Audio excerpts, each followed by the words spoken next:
this is Erin the Flower Stylist, or Erin from J&M. And today on our show, I want to have us look at buying bulk flowers and how to kind of use them in different vessels around your house. When you buy in bulk, you tend to get a better price on everything.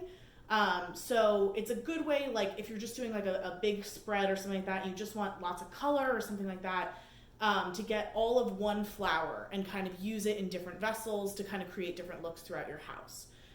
So today, because we've had such a hard time getting flowers in, actually, I ordered these flowers from a company called Global Rose. They seem to be doing really well. I got them in on Monday. I ordered them, I believe, Saturday night. I got 50 stems. So you could see, here, let me pull this out. Each one of these bunches is about 25 stems. When this came to me, this is how most roses come into a florist. They came kind of packed in a cardboard sleeve. What I did the first day, just so you guys can have an idea on that, is I snipped the bottoms, so you can kind of see where I cut those, and then just kind of dropped them in water, and I kept the cardboard on them for the first 24 hours. The reason I do that is because you don't know the last time these roses were in water in their original location. So what that does is it keeps the heads upright, so you don't wind up having like an early like fall over guy because he was like a little dehydrated or anything. And then so the day after, I took the cardboard sleeve off because I wanted them to start opening. They haven't opened up a lot yet, which I'm actually kind of surprised because our house has been pretty warm. But you know, they seem very healthy. You can always do the squeeze test. They're like a medium firm right now, but when you squeeze the head of the rose at the base right here, if it's really tight, that means it still has a lot of life left in it. The softer that is, it's a good trick to use too when you're buying flowers, you know, if you're not 100% sure how old they are. If you feel the firmness right there, that means they're more fresh and you know, they'll last you longer in your house and stuff. So the first thing I'm gonna do, actually I'm gonna move my little containers that I've pulled. The first thing I'm gonna do is I'm going to cut the string on these. And I'm going to show you guys what I'm going to do to each one. I'm not going to make you sit through all of them because there's about 50 stems. That's a little bit boring, I'm sure. But as you can see, when you get the roses, they come in like this. There's a couple thorns, there's the top part, whatever. So what I typically do is I cut off the thorns because trust me, getting stabbed by one of these things is just so painful sometimes. And you can get like weird infections from it because they do use pesticides to keep the roses healthy and stuff. So I just recommend just trying not to get stabbed as much as possible. And now for today, which normally I wouldn't do, I would normally just leave them a little bit more natural because that's kind of how I tend to like them better. I only really take off the bottom leaf that would be inside of a vase or something like that, just so it doesn't cause mold early. But for this purpose, I really want to go super modern, really slick, and kind of like show you more pieces like that. So what I'm doing is I'm removing all of the leaves. And then I'm going to take the petals, the outer 3 petals. Why do you do that? Because those are the ones that have kind of been jostled around in the packaging and stuff. They've gotten a bit more damage to them than other petals would have. So then you're kind of left with something like this, which is a very classic rose. Some people like to remove these pieces. I really don't unless I'm doing boutonnieres, which I could show you guys at some point, but I feel like right now this is a pretty good starting point for this. So I'm going to turn off the video and continue doing all this stuff, and then I'll turn it back on and kind of show you once I have the whole thing done, and then we can move on with you know, how we're gonna arrange them in our pieces and stuff, okay? Welcome back, guys. So before I throw everything away, I wanted to kind of show you the amount of stuff I managed to pull off of the roses. That's this whole pile right here to get these clean stems. So it is a lot of stuff, but you know, just so you're aware of like how much you really are pulling off the roses, even with the petals and everything like that. So I'm just gonna toss this. Hopefully I won't get a ton on my floor. Normally I have a nice assistant who does all of this stuff for me, but unfortunately because we are all at home, my assistant can't come live with me. But I miss him dearly right now when I have to do these things on my own at home. So just some notes as I was going through the roses and stuff like that I wanted to talk to you about more about these roses. This varietal, according to the packaging, it's called Eclipse, which is one I have seen before on my order sheets and stuff like that. Another thing to note, so it is a peach variety.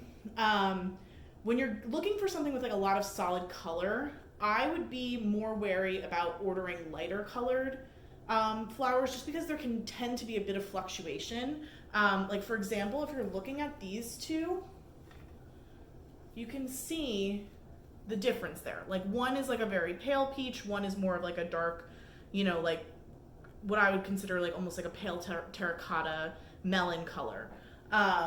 So when you're ordering things in bulk like this, you are going to experience a little bit of that variety between the different stems and stuff like that. So just something to be prepared for. I really don't notice it in like dark reds or hot pinks or even lavender.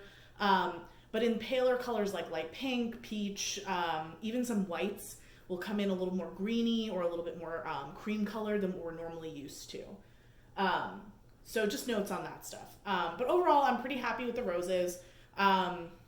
They were a little bit on the expensive side. I would say, the ones that we get in from the store, if you order from us at the store in bulk for roses, we can always give you better pricing on that, especially if we have a couple days notice. If we have like up to 4 or 5 days notice, we can give you much better pricing on just bulk flowers like this. So just things to note too, that J&M would also be happy to get you these flowers whenever you would like them. Even now we can still get flowers. It just was because of timing and stuff like that. We had this sent to the house. So the first thing I'm going to do is this container. This is one, let me move these out of the way actually. This is one that we have at the store. I really love it. It's like a boat shape. I like it because it's very thin and it's also very long. So it kind of gives you that long and low coverage that most people are looking for in like a dining room table or something like that. I also really like that it's made out of recycled plastic. Before today, I just hit this with a quick spray of a matte black, oh, I thought I had it in here, but I don't, matte black spray paint, just to kind of give it more of like a finished polished look. Before this it was a little shiny. I hit the little guys that I'm also going to use today with the same matte black spray paint, just to kind of keep everything really uniform and stuff like that. So the first thing I'm going to do is I'm going to tape, so I'm going to go across first, and then I'll do the guard. Yeah, this is working out a lot better. So again, normally I would use Oasis with this because of the shape of the container, and it's like just a little bit difficult to tape.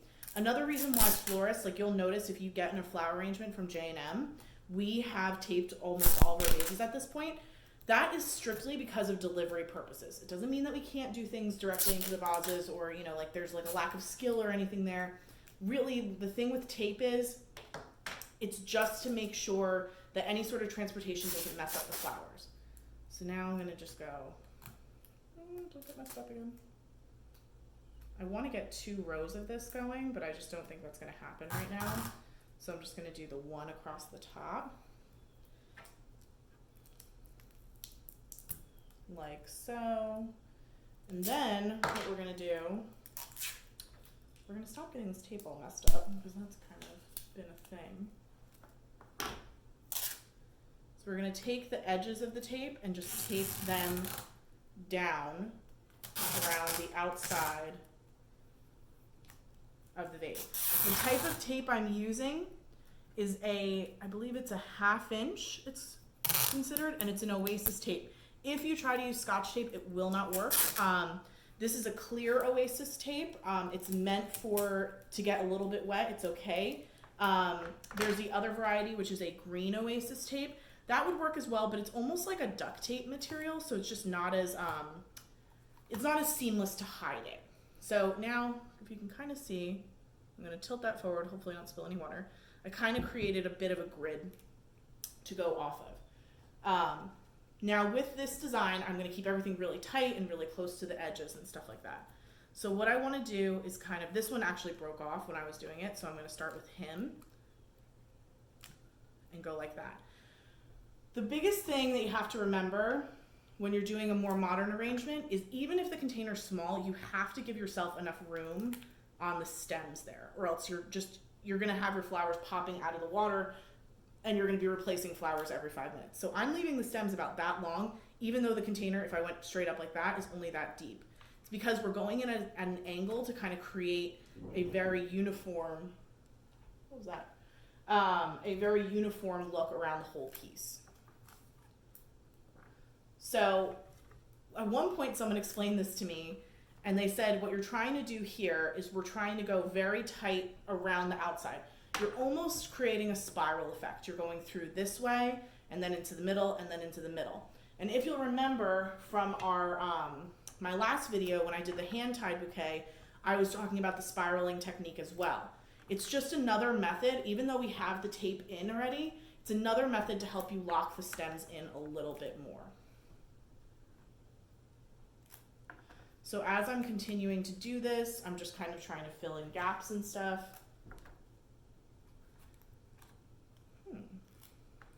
So just as a side note, because I'm thinking about this now, I painted these little guys too, the little bud vases, to use for any of the extra flowers. I didn't exactly know how many roses this would take. This could take me 50 roses, in which case then I won't be using those in this particular video, but it's just always good to have, like, if you are ordering in bulk, have a couple of areas, because you never know. Like, I've had roses come in, like you'll even see on some of these, like, what we're looking at now is almost the diameter of the heads. And again, this is one that you'll kind of see. This one, very small. This one's a little bit bigger. So you just don't know exactly, like, it's not in, there's no way to have an exact science. Once you fill a vase with flowers, you can kind of utilize that as a general guideline for your future endeavors with it. And that's why I kind of always also suggest to have a vases at home that you use a lot. Just because that kind of gives you like a clearer picture. Like, okay, if I order 75 roses, that means I get one long thing and two small things, and I can use those two small things on the kitchen table and the long thing on the dining room table. It just kind of helps you out in the end, and makes it so that you're not feeling like you're wasting flowers and, you know, overbuying or anything like that. So one of my favorite rose varieties recently has actually been a peach rose. It's not this kind. Unfortunately, the company didn't have the one that I really like. The one I'm obsessed with lately is called Finesse. And it has a very beautiful garden rose type quality to it. If you're familiar with like a David Austin garden rose, it's not so much a classic rose. It has more of like a ruffled peony type center to it. What I love about the Finesse rose though is that it's actually, technically it's a regular rose. So when you buy, for example, if you buy like a garden rose, they're really gorgeous and really stunning and stuff like that, but their stems tend to be super flimsy. I don't know if you guys have ever noticed when you have like a peony or something like that, that it can be a little bit like a giant head on a little body type thing. And that can just kind of be difficult to work with. So one of the things that I always think about with this is like, you know, the durability of the flowers and stuff like that. So with the Finesse rose, it has the look and the center of what I'm hoping for with this really beautiful ruffled center. And then at the same time, it has this typical classic strong rose stem. So they don't flop over, they don't kind of fade on you or something like that, which is really nice. Another thing that, I mean, obviously I love roses. They're probably one of my favorite flowers. In recent years with bridal work especially, I've kind of gotten like a little bit of a pushback on them, but everyone seems okay with garden roses. It seems like people are just not into like the super classic rose, which is this state, which I try to tell people all the time too. Like when we're doing wedding work or event work for people, this is not how I would have roses for an event, unless this was the look. Like this is a very modern, clean look. I normally now, just because of the style of the times and stuff like that, I give all of my flowers are opening for like 3 or 4 days because we want that fluffier, more beautiful centered look. Wow, I think I'm gonna just have enough, or I'm gonna be a little bit shy, in which case then I'm gonna have to run outside and like grab forsythia or something and add that to this too. But hopefully I didn't completely botch up my numbers and I can finish this product.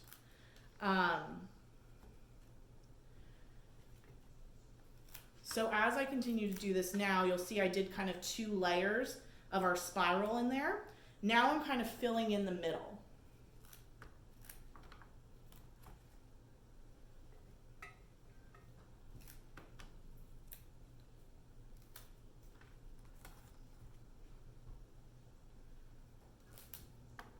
Oh, we're gonna have just enough, I think.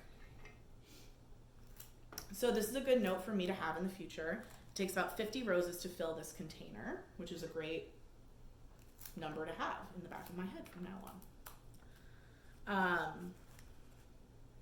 So what I'm doing now, I basically filled in all the spots, but I want to kind of make it very full and very tight. So I'm going to use these last 4 instead of popping them into here, which just so you guys can kind of see what I was originally thinking, and I will do something like this next week.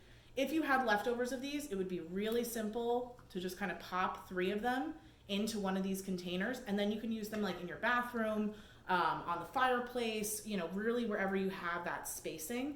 But for the sake of this arrangement, I'm going to keep everything in this one container. And I'm actually planning on using these for a post next week where I want to do, earlier in the week, I'm going to have us do something that would kind of work for like an at-home Easter. And I think it'll be really cool and just kind of interesting and stuff like that. So another thing that I really love about this container in particular, and as well as these, which I will talk more about next time I'm going to be using them and stuff, but that they can be painted. So right now I have them in this matte black color. Again, it goes with my house. You know, we've kept things really neutral in our home, and I just kind of like that matte black, like chalkboardy look, versus doing something that's a little bit more shiny or gold or anything like that. But, you know, at Christmas time, I could easily paint this a different color. I could have this be completely silver, really pretty, and then do, you know, all red roses or all pine or something like that in this, and that would work just as well. Again, it's about building up this collection of vases and being able to use them at different times during the year. So I'm going to set the table with just this piece because we weren't able to use these with the flowers that we got in, which is totally fine. And then I will show you guys the full layout and how that kind of all came together. Okay? All right, guys, so here is the finished product on the table. You can kind of see how that all kind of came together. We have that nice tight cluster of what I was looking for. I just accented it with a couple of candles here and there. It's pretty large overall. I would say it's about 18 inches in length, and we have about maybe 6 or 7 inches in diameter. Let me try to get an overhead view so you guys can kind of see. Again, it gives you plenty of space on both sides for like dishes and glassware and stuff. I'm going to try to pull this back so you get a whole view of the table. And that's pretty much it. So I think that this piece should probably last me about 10 days, but I'll keep you guys updated on that. And thank you so much for watching. So make sure if you like the program to hit the like button as well as subscribe to the channel. Next week I plan on doing something that's more based off of the Easter Passover holidays so that we can kind of have, you know, a really pretty table even if we are just at home kind of all by ourselves. Okay? All right. Thanks guys for tuning in.